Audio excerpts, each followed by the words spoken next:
Hi, this is Dr. Cerami at UtahSportsandWellness.com. We're located in the Millcreek area of Salt Lake City, and we're doing another video today on trying to help you guys understand what to do for some of your problems. So we're going to cover a topic today that ails a lot of people, and we want to walk you through maybe some of the process that you might be going through and some options that we have for you as well. So our goal in all these videos is to give you a little bit more education so that you can problem solve either a combination on your own or with a health professional and help you make decisions, better, quicker decisions in that category. So today's topic is low back pain.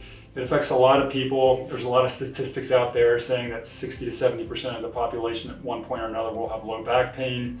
There's a lot of information about things to do on it, ignore it, a variety of other things, exercises, drugs, things like that. So let's just go through this a little bit at a time and see if we can unwind this a little bit for you guys.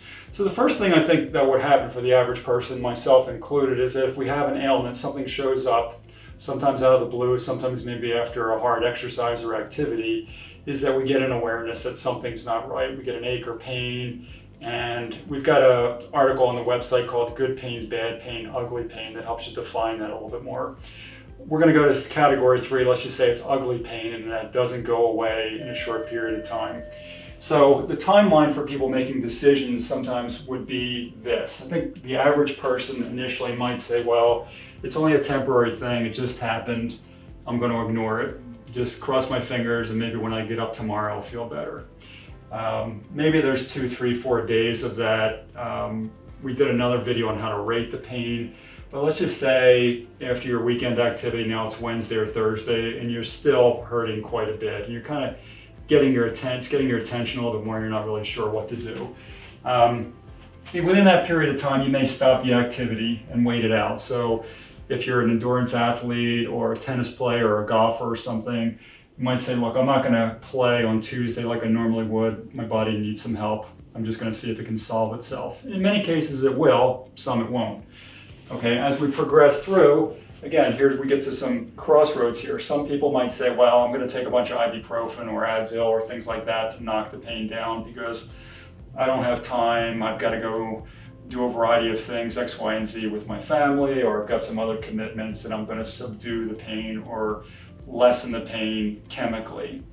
That's a personal decision, of course. We just want you to know that that just sort of just blocks the pain from getting from the body to your brain. It doesn't do anything to fix the problem. But again, just realize that's the decision when you take the medication. And there's also a lot of videos that we put online about the consequences of some of this stuff. All right, so then the combination of a little more healthy approach might be get a massage. Let me just see if the muscles are tight. That might help reduce a little bit of pain, and again, that may be helpful. So these are the options that we're going through.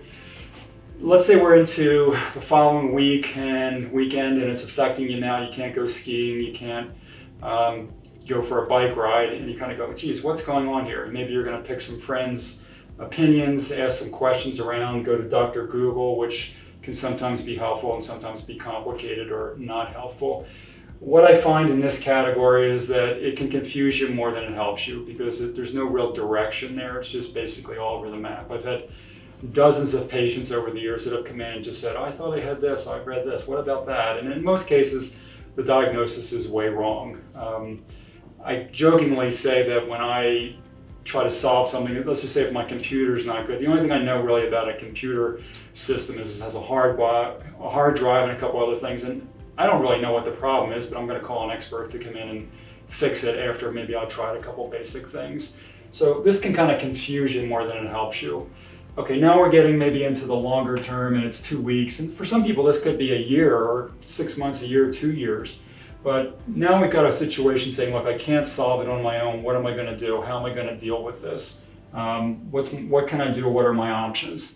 There are a variety of options out there. A couple of them are listed here. So get some help from a professional. A couple of those things could be anything from, as we talked about, maybe the NSAIDs, steroid injections. Some people might say, well, that'll knock down the pain, but there's consequences to that as well.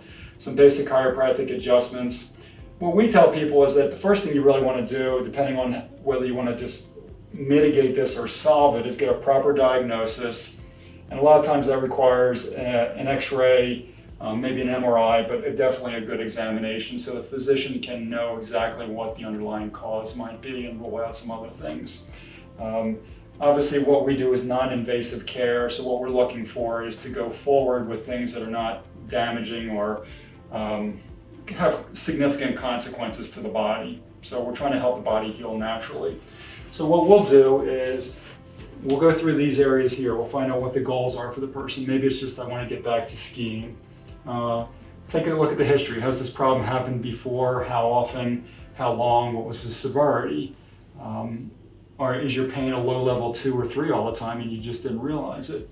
What are the significant injuries that may have occurred that have led to this? Because the older a person is, the more they're going to have a history and they're going to have some consequences that have added up in the body here. Now, number 4 is somewhat important as well. It's like, how important is this to solve the problem?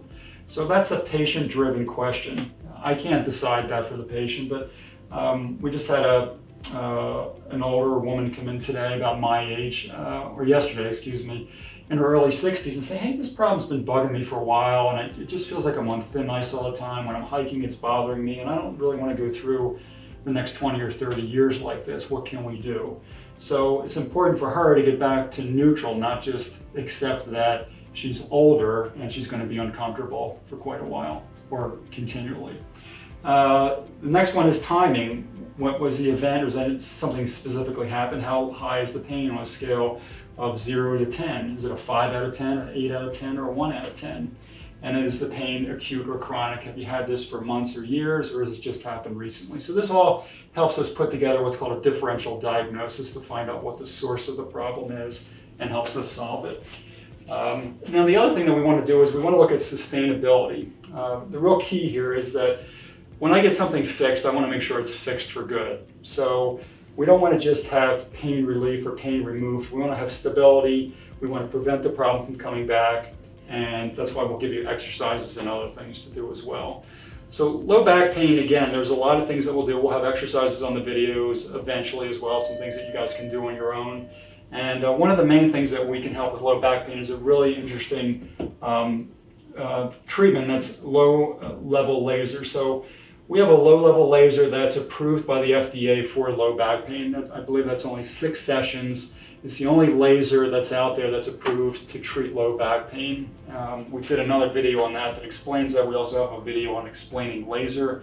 So there are very conservative options here, but as you go through this timeline and treatment options, just put your information together and realize that not making a decision is a decision as well. So procrastinating doesn't usually solve the problem. I mean, if it's back here, it may, but just be careful you don't reset into accepting that you're going to have back pain for the rest of your life, because there really is solutions and they're not really that complicated. So we hope this was helpful, and we'll see you for our next video. Thank you.